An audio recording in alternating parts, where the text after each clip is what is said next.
Em 5 segundos, Hora da Verdade. Oferecimento.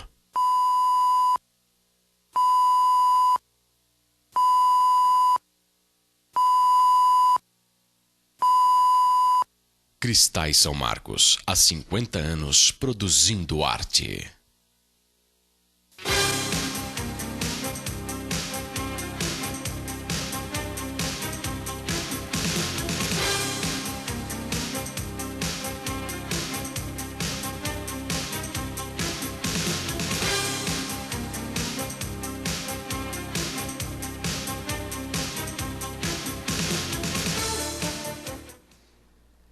Boa noite. Aprendemos muita coisa durante a vida. Que a Terra é redonda, qual a velocidade da luz, os planetas do nosso sistema solar, sobre a falange, a falangina, né, e a falangeta, lembra disso? Das estrelas ao GPS, dos hieróglifos à linguagem cibernética, do tronco de cone às células-tronco. É fato. Sabemos hoje cada vez mais sobre como todas as coisas funcionam. Basta apenas um clique para termos acesso a todo o conhecimento que a humanidade gerou ao longo de milênios. Navegamos, compartilhamos, curtimos e comentamos. O mundo é plano e o nosso vizinho é um chinês que mora ao lado de um norte-americano e este último em frente a um africano. As fronteiras se extinguiram e os muros foram derrubados. As ciências avançam nos seus estudos e a cada dia surgem novos aparelhos, novos instrumentos, programas e soluções para os mais diversos problemas da humanidade. Contudo, ressalvadas as crenças religiosas, ainda não sabemos de onde viemos, por que estamos aqui e para onde iremos. Além disso, e apesar das inovações tecnológicas na medicina, não sabemos tudo sobre o funcionamento do nosso corpo, que cada ser é único, né? E a neurociência ainda tem muito a descobrir sobre o cérebro, esta máquina perfeita que subutilizamos durante nossa passagem sobre a Terra. Estamos no Facebook, no celular, nas redes sociais, e o virtual ocupa todos os espaços. Mas perante tudo que nos rodeia, ainda nos deparamos com problemas seculares do cotidiano: violência, desajustes familiares, conflitos emocionais, incompreensão, insatisfação, desilusão. Temos carências, sentimos falta de um abraço, de um toque, do reconhecimento, de um simples sorriso, e as lágrimas teimam em cair de nossas faces em momentos de dor ou de alegria. Ainda somos os mesmos, e o sangue ainda é da mesma cor de outrora. Precisamos do outro para sobreviver, nos compreender e validar nossa existência. Precisamos cultivar e manter relacionamentos reais. Desejamos ouvir e falar, gritar e aplaudir, cantar e pedir. Mostrar através das nossas múltiplas expressões e de todos os nossos sentidos que estamos vivos. Todavia, para tudo isto, ninguém nunca nos ensinou de verdade. Nos bancos das escolas, ainda falamos de corpos discentes e docentes, e não de corpos que sentem. Ainda ressaltamos a importância do saber, da ciência, quando nem temos consciência sobre nós mesmos. E por não nos conhecermos, inventamos alguém que não somos e passamos ao longo da vida procurando quem somos no outro, este que também se desconhece. Aquilo que mais fazemos, nos relacionar e conviver com as pessoas, ninguém nos ensinou a fazer.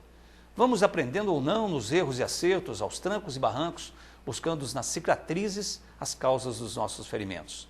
A educação deixou de ser revolucionária e se tornou apenas espelho da sociedade, refletindo suas mazelas e descaminhos. Então, por que não revolucionar a educação? Antes de ensinar o ser humano a raciocinar ou, simultaneamente, ensiná-lo a cuidar das suas emoções no impacto com o relacionamento com os da mesma espécie. Quem sabe experimentar, além das disciplinas da grade, outras que agradem ou que abracem o nosso sentir.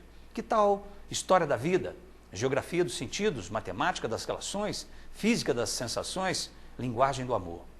Quem sabe, a partir destes outros saberes, possamos melhorar a nossa comunicação intrapessoal, nos preparando e nos sensibilizando para a comunicação interpessoal. Quem sabe, poderemos não só assimilar, mas vivenciar aquilo que tantas vezes escutamos e que mais deveríamos fazer na simplicidade do existir: amar ao próximo como a nós mesmos e ao Pai sobre todas as coisas. Façam suas matrículas, inscrevam-se já. O universo é a nossa sala de aula e a vida a nossa mais importante matéria. Estamos começando mais uma edição do Hora da Verdade nesse dia 16 de abril de 2012, ao vivo e em cores para todo o Brasil, para todo mundo, via internet, tvpox.com.br. E olha, vamos ficar aqui, eu e você, nós dois, para a gente entrevistar juntos aí o K2. E que na verdade hoje estão em dois, o K2 que são os... Portanto, vai ser um programa de todos dois, né?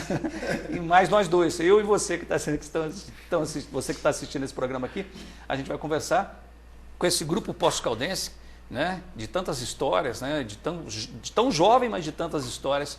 E a gente vai conhecer um pouquinho mais da história do K2. Eles já estiveram aqui algum tempo atrás, mas muita coisa já passou por debaixo da ponte aí, né? Muitas águas já rolaram e eu tenho certeza que ele tem grandes novidades, né? Tanto o Pedrinho quanto o Diego, para contar para a gente aqui. Bom, Diego, vou começar com você. Na verdade, o Diego, esses dias passou, vou começar por aí, né? Até estava brincando com ele. Pela parte ruim? Vamos começar pela parte de baixo. Diego, você teve um probleminha de saúde esses dias, que inclusive adiou um pouquinho o show de vocês, né? Você teve uma apendicite, como é que foi esse lance? Foi, estava lá em São Paulo, passei um perrengue lá, porque...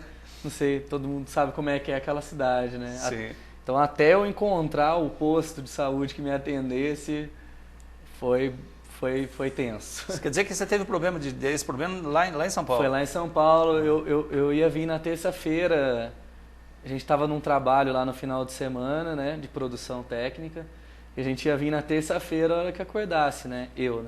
Mas aí na segunda de madrugada... Uma crise de dor, acordei 6 horas da manhã e fui correndo atrás do hospital, mas aí deu tudo certo, fui parar lá no Hospital São Paulo, né, só médicos bons e... Fiz uma cirurgia de emergência. Isso. E foi parto normal? Foi cesárea. Foi cesárea. Ganhei os pontinhos aqui. Na quinta-feira eu tive alta, sexta eu vim para Poços, né? E já está nativa já? Não tô. Ainda não está nativa? Aí no show, está na passiva ainda. O show do K2 teve que ser adiado para 24 de maio, né? Que seria... Vocês vão fazer um show na quinta-feira passada, né? Isso. E entre outros shows dos outros projetos que a gente tem, o segundo DP, né? A gente teve que colocar um amigo nosso para me substituir. Bem ruim, né? Falar pra você, ficar em casa, falar, nossa, minha banda tá lá tocando e eu tô aqui, né? Operado. Né? Mas faz parte, graças a Deus. O que importa é que a recuperação tá indo bem. Tá indo bem. Tô tranquilo. Que bom. Ainda não posso tocar, mas... Bom, porque a primeira notícia que eu tive, assim, que você estava com problema de saúde, a gente fica um pouco preocupado hoje em dia, né? Mas depois eu fiquei sabendo que era uma apendicite. Claro, quem passa por apendicite, ainda mais nessa situação que você passou, não é nada fácil, mas que bom que você está aqui com a gente, né? Com saúde, né? Graças a Deus. A gente faz questão também de divulgar bastante, né? Porque a gente está num trabalho muito forte, assim, de redes sociais, de mandar release para jornal.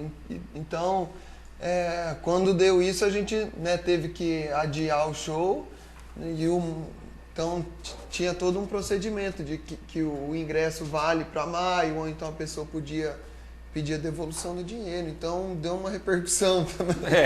Aliás, foi marketing, viu? Né? Brincadeira, falar isso pro Diego, ele me mata aqui. Ai, faz eu rir, não. Não pode fazer ele rir, viu, gente? Ninguém pode fazer hoje o Diego. Eu ia mostrar meu olerite para ele, mas eu não sei se ele ia rir ou chorar, então é melhor deixar para lá. Ô Pedrinho, a gente estava... bom, vamos falar agora da saúde do K2, né? Essa saúde que se traduz aí no tempo, na história. Vamos relembrar um pouquinho, porque muita gente talvez esteja assistindo o programa, não conhece às vezes pessoas, eu sei que muita gente conhece o K2, mas eu queria que você contasse para a gente um pouquinho como é que começou o K2, né, o concurso que vocês ganharam na Rede Globo, enfim, conta um pouquinho essa trajetória. Então, esse ano, agora 2012, a gente completa 14 anos de história, né? 14 anos de estrada, assim, que a gente... É um trabalho pelo qual a gente tem muito respeito, né?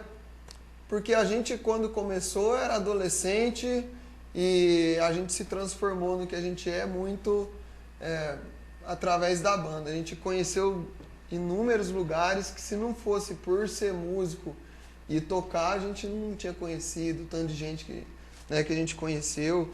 E em 98 foi a nossa primeira participação em eventos públicos, assim, né? A gente participou do Festival do Rock, quando ainda podia, né, fazer muitos shows de rock ali na região da praça, ali perto do Palace e tal. Era um festival que rolou aqui, depois rolou no restaurante Fazenda, E tinha desde música mais leve até rock mais pesado. Foi bem bacana. E desde essa época, então, a gente encara a banda com o máximo de profissionalismo possível. E desde lá, a gente, né, gravou 3 discos, estamos indo para o 4º disco agora. A gente começou a banda com 6 integrantes, depois foi diminuindo, passamos uma boa parte da estrada nossa com 5 integrantes, né? Batera, 2 guitarristas, baixo e eu fazia só vocal. Passou mais um tempo, a gente teve que remanejar a parte das guitarras. No final das contas, né, no 2010, a gente resolveu manter a formação do K2 em trio, né?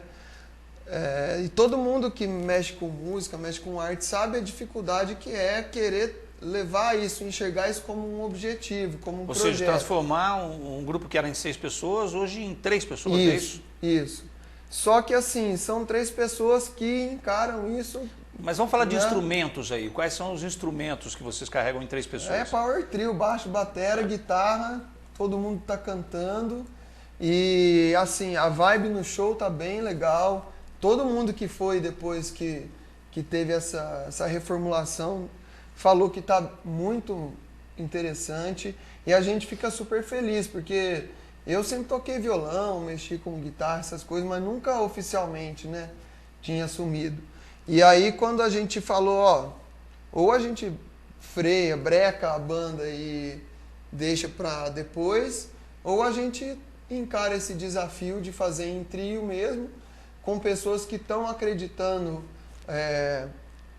no projeto e acreditando e, né, abrindo mão de outras coisas para fazer o projeto funcionar.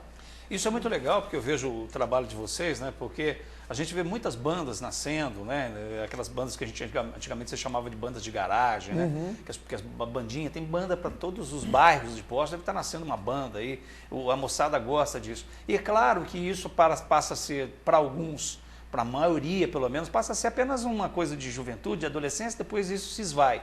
E vocês não, vocês captaram essa questão da adolescência, mas vocês acreditaram nisso e estão, né, apostando nesse trabalho. É uma coisa que eu acho que serve como exemplo para muitos grupos aí, né? Ainda mais vocês que fazem eventos ligados à cultura, né, como coletivo, né, cultural, como corrente.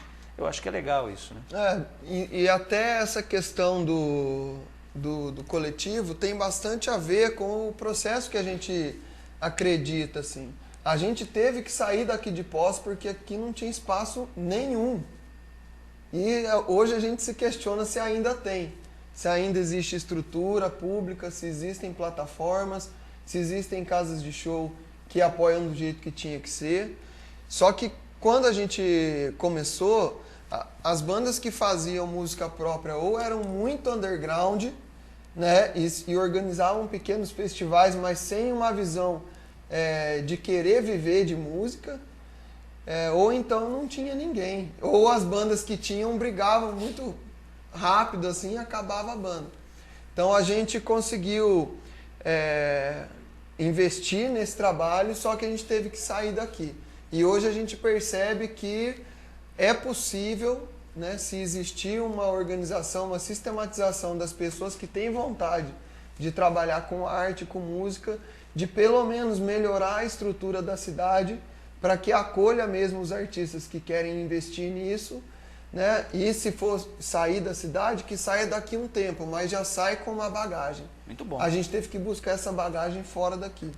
Bem, a gente fala da K2, eu queria então, na verdade, vocês tiveram uma música que ela ficou conhecida um pouco nacionalmente, né, com um concurso da Rede Globo e tal. Eu queria que você relembrasse um pouquinho disso, se desse para fazer uma palhinha aí dessa música e falar um pouquinho sobre ela também. Vamos lá, essa música Mudanças foi escrita antes da eleição que o Lula ganhou.